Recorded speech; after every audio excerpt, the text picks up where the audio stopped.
Hello friends, मैं doctor Sanjeet. Dear friends, आज हम कंकायनवटी के बारे में डिस्कस करेंगे। आयुर्वेद में ये एक बहुत ही अच्छी औषधि होती है जिसको अग्निमांद है, यानी जिसकी जठराग्नि बहुत कम प्रदीप्त है, जिनको अर्श है, जिनको परिकर्तिका यानी फिशर है, यानी पाइल्स है, फिशर है, या किसी को गुल्म है, गुल्म यानी लंप इन हॉलो ऑर्गन अगर उसमें है, तो कंकायनवटी बहुत ही अच्छा कार्य करती है। और जो भी पाइल्स का हो या फिशर का पेशेंट हो, या जो जिनको भूख कम लगती है, या मान लो जिनका अग्निमांद है, जिनका आम का पाचन सही से नहीं हो पा रहा है, उसमें ये बहुत ही अच्छा वर्क करती है। आज हम अपना जो क्लिनिकली हम फील करते हैं, जब हम किसी रोगी को ये दवा प्रिस्क्राइब करते हैं, जब वो पेशेंट हमें अपना फीडबैक बताता है, उसको शेयर करेंगे। जो हमारे गुरुओं ने या जो हम अपनी किताबों में पढ़ते हैं, जो हमारा खुद का प्रैक्टिकल जो हमारा एक्सपीरियंस है, या जो पेशेंट ने हमें अपना एक्सपीरियंस शेयर किया है, आज हम चारों के बारे में डिस्कस करने वाले हैं। तो जो कंकायनवटी है, इसका 2 रोगों में वर्णन आया है। पहला है गुल्म की चिकित्सा के लिए, दूसरा है अर्श की चिकित्सा के लिए। तो आज जो कंकायनवटी हमारा टॉपिक है वो है अर्श की चिकित्सा में कैसे अर्श के लिए और फिशर के लिए ये एक बहुत ही अच्छी औषधि है। तो कंकायनवटी में अगर कंटेंट देखें तो टोटल इसमें 12 कंटेंट पड़े हुए हैं। पहला है चव्य, चित्रक, सुंठी, पिपली मूल, पिपली और यहाँ पे मरीच। उसके बाद है हरितिकी, जीरा, भल्लातक, सूरणकंद, यवछार और गुड़। डियर फ्रेंड्स, चव्य से लेके जो गुड़ तक, ये जो 12 कंटेंट आपको जो औषधि द्रव्य यहाँ पे दिख रहे हैं, इनका हमारे शरीर पर एक पर्टिकुलर, जैसे कहते हैं कि जेनेटिक लेवल पर एक इसका एक इम्पॉर्टेंट रोल है। हम जैसे कई बार होता है ना कि मॉडर्न अगर औषधि हम देखें, तो जैसे हम कोई एनसेड्स है, तो वो एनसेड्स यानी जो दर्द की दवा है, वो अपने रिसेप्टर पे जाके काम करती है। उसी तरह हमारे आयुर्वेद में जो औषधियाँ हैं, उनके भी अपने बॉडी में अलग अलग पार्ट होते हैं, अलग अलग पॉइंट्स होते हैं, वहाँ पे जाके वो कार्य करते हैं। जैसे अगर मैं बात करूँ कि जब भी हम कोई खाना खाते हैं, जैसे हमने अपने मुंह में कोई भी भोजन लिया, तो पहले माउथ कैविटी में आप जानते हैं कि यहाँ पे जो 3 सैलिवरी ग्लैंड होती हैं, जैसे parotid, submandibular, lingual, sublingual, 3 parotid gland से सलाइवा का सिक्रेशन होता है। सलाइवा क्या करता है, हमारे भोजन को क्या करता है, पहले उसको मॉइस्ट करता है, लुब्रिकेट करता है। उसके बाद जो उसमें स्टार्च होता है उसका डाइजेशन करता है, क्योंकि उसमें अल्फा एमाइलेज होता है। अगर आपके भोजन में कोई कंटामिनेटेड बैक्टीरिया पड़ा हुआ है, तो उसको जो लाइसोजाइम एंजाइम होता है उसको डिस्ट्रॉय करता है। उसके बाद जब भोजन हमारा ईसोफेगस से जब हमारे स्टमक में पहुंचता है, तो स्टमक में जानते हैं कि स्टमक में 3 पार्ट होते हैं। स्टमक, ये है आपका स्टमक है, तो इसके 3 भाग होते हैं।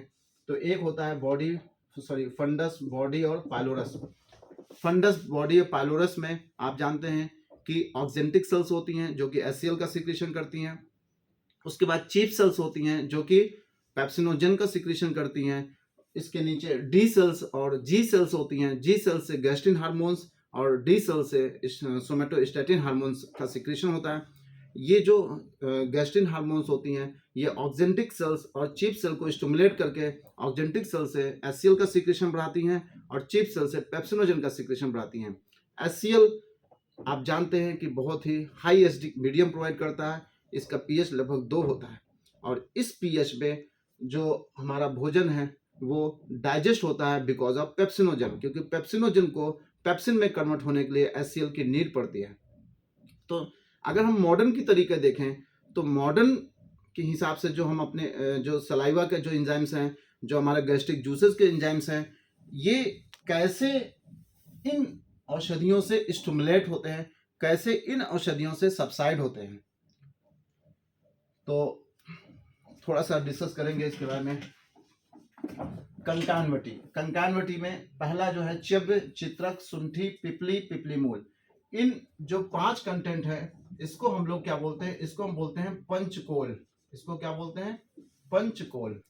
और अगर पंचकोल में मरीच मिला दिया जाए, इसको भी मिला दिया जाए, तो ये क्या हो जाता है, ये हो जाता है डियर फ्रेंड शदूषण। ये क्या हो जाता है, शदूषण। ये क्या हो गया, शदूषण। और जो शदूषण होता है, ये दीपन और पाचन करता है हमारे शरीर में। अब दीपन और पाचन क्या होता है, जो सदूषण होता है ये हमारे शरीर में क्या करता है, दीपन और पाचन। हरितकी, उसके बाद है हरितकी। हरितकी जो होता है वो क्या करता है, जो वात होती है वात का अनुलोमन करता है। वात का क्या करता है, अनुलोमन, अनुलोमन। और उसके बाद आप जानते हैं हरितकी क्या है, रसायन है। और हरितकी जो होती है सर्व रोगों को नाश करती है, सर्व रोगाणाम, सर्व रोगों को नाश करती है। और जीरक जो होता है वो ग्राही होता है। अभी मैं आपको इसकी एक एक डिफिनेशन बताऊंगा। दीपन का मतलब क्या होता है, पाचन का मतलब क्या होता है, वात का अनुलोमन का मतलब क्या होता है, रसायन का मतलब क्या होता है, सर्व रोग का हरण का मतलब क्या होता है, ग्राही का मतलब क्या होता है। हम लोग अक्सर जो है क्लिनिकल प्रैक्टिस में देखते हैं कि कोई पेशेंट आया, हमने उसको कभी त्रिफला गुग्गुल लिख दिया, कभी आरोग्यवर्धनी वटी लिख दिया, कभी कंकान वटी लिख दिया। लेकिन हम लोग अगर कोशिश करें कि जो उसके अंदर हमारी औषधि द्रव्य पड़े हैं, अगर उसके कंटेंट जो एक एक औषधि है उसका क्या हमारे बॉडी पे रोल है, तो हम देखेंगे कि हमारा जो आयुर्वेद के प्रति जो दवाओं का प्रिस्क्रिप्शन है वो देखिएगा बढ़ जाएगा। क्योंकि हम लोग लिख तो देते हैं, लेकिन 99% डॉक्टर को हमने देखा है कि बस लिख दिया, लेकिन उसके अंदर क्या कंटेंट पड़ा है, कितना अमाउंट में पड़ा है, उसका अनुपान क्या है, किस समय देना है, किस ऋतु में देना है। क्योंकि आप जानते हैं कि ऋतुओं के अनुसार भी दोषों का जो है उतार चढ़ाव होता है, और दोष ही हमारे शरीर में किसी भी रोग के कारण होते हैं। तो ग्राही है भल्लातक, सूरणकंद।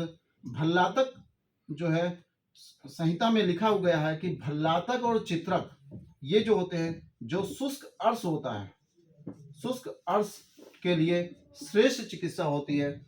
शुष्क अर्श वातज और कफज होता है, यानी वात और कफ इसमें जो दोष होते हैं जब ज्यादा मात्रा में होते हैं तो उसकी वजह से हमें शुष्क अर्श होता है। शुष्क अर्श में भल्लातक और चित्रक सर से सर्वश्रेष्ठ सिंगल औषधि होती है। और सूरण कंद कंदों में सबसे श्रेष्ठ अर्श के लिए बताया गया है। ये आप अपने चरक संहिता उठा के देख लीजिए, उसमें एक एक जो ये भल्लातक है या सूरण कंद है या जो ये औछार है, इसके जो इनका पर्सनल अपना फंक्शन है हमारे शरीर में उसके बारे में पूरा डिस्क्राइब किया गया है। मैंने कोशिश की है कि सबको समराइज करके आपको इस छोटे से वीडियो में पूरा डिस्क्राइब कर दूं। यह औछार जो होता है ये पाचनीय होता है। और गुड़ आप जानते हैं कि गुड़ में बहुत सारे मिनरल्स होते हैं, इसमें ग्लूकोज होता है। और जब भी किसी औषधियों को हमें कोई गुटखा फॉर्म में बनाना है तो उसको गोल फॉर्म में अगर उसको चिपकाना है तो हमें गुड़ की आवश्यकता पड़ती है। लेकिन गुड़ सिर्फ यहाँ पे एज ए यहाँ पे बाइंडिंग एजेंट के रूप में नहीं प्रयोग कर रहे हैं। गुड़ जो है यहाँ पे आपके पेट के लिए बहुत ही अच्छी औषधि होती है। तो डियर फ्रेंड्स, हम जानते हैं कि हमारे शरीर में 13 प्रकार की अग्नियां होती हैं।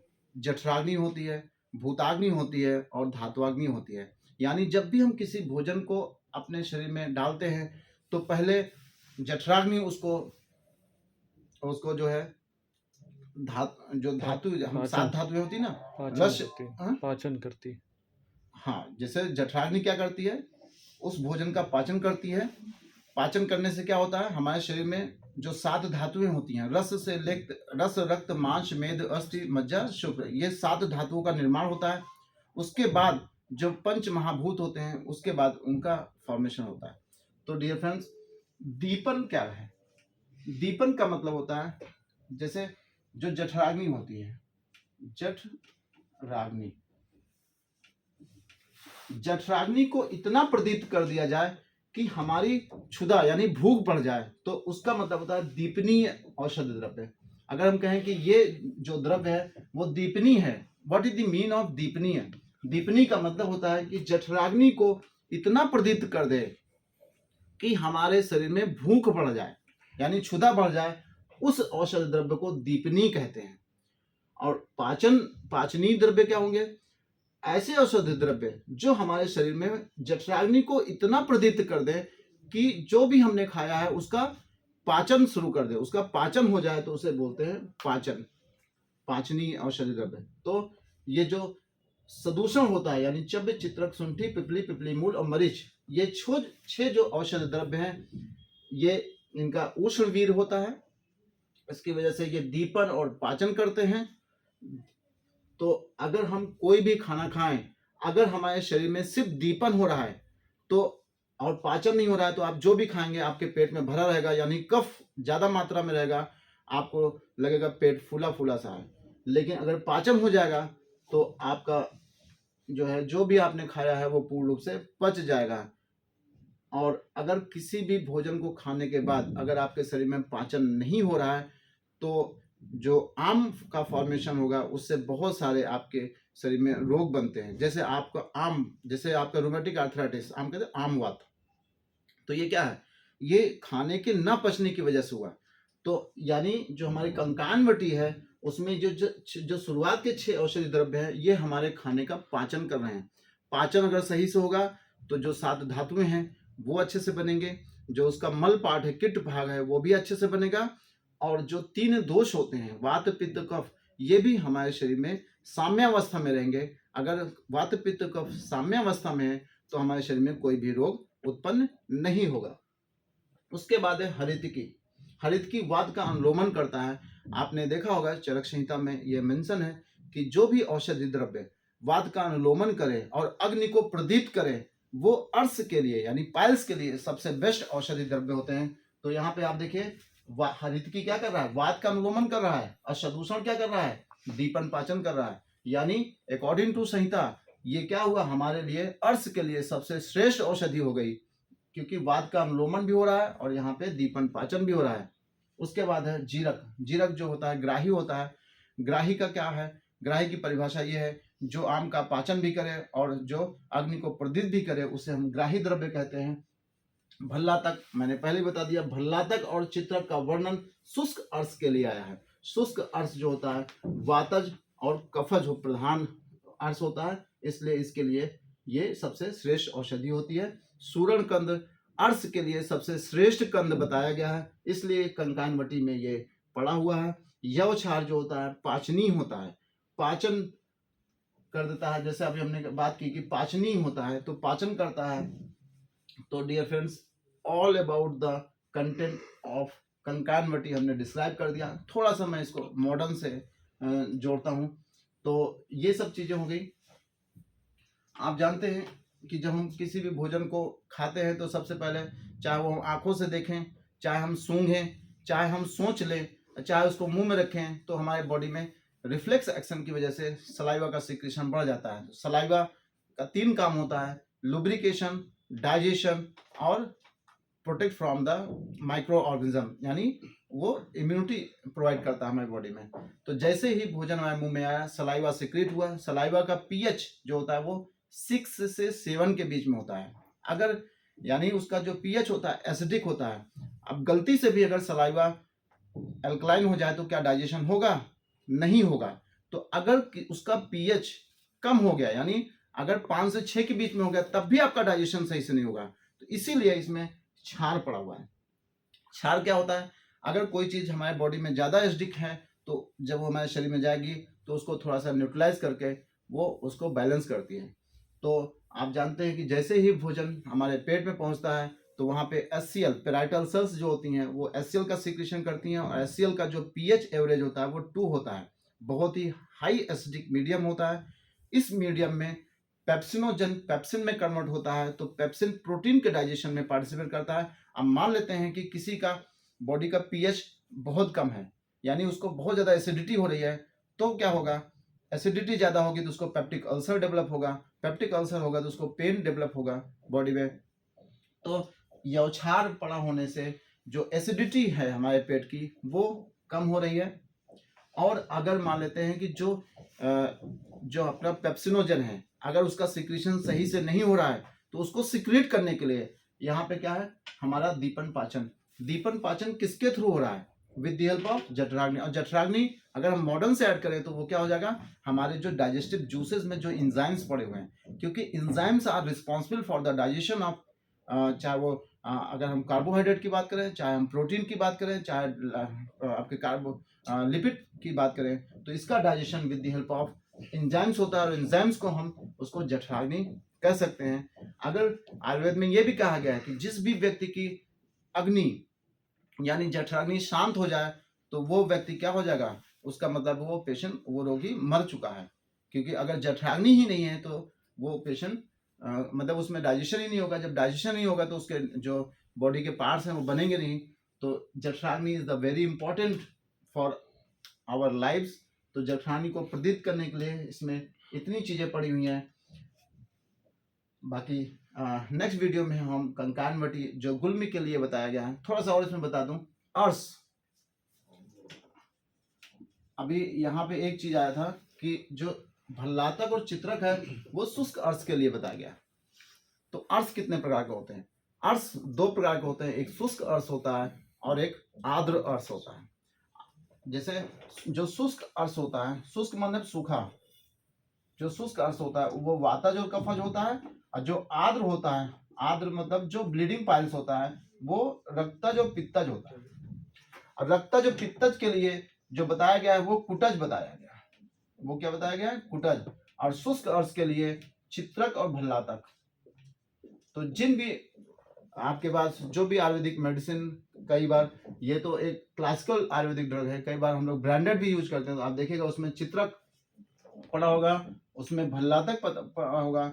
तो अगर भल्लातक और चित्रक अधिक मात्रा में पड़ा है तो वो शुष्क अर्स के लिए है, कुटज अधिक मात्रा में पड़ा है तो आर्द्र अर्स के लिए है। सुश्रुत ने अर्स 6 प्रकार के बताए थे: वातज, पित्तज, कफज, सन्निपातज, रक्तज और सहज। यानी अकॉर्डिंग टू आयुर्वेदा, जेनेटिक्स की वजह से भी हमारे बॉडी में अर्स होता है। और सुश्रुत ने 8 प्रकार के अर्स बताए थे: वातज, पित्तज, कफज, सन्निपातज, द्वंद्वज और सहज। उन्होंने रक्तज नहीं बताया था, उन्होंने द्वंद्वज बता दिया। सुश्रुत ने, चरक ने द्वंद्वज बताया है।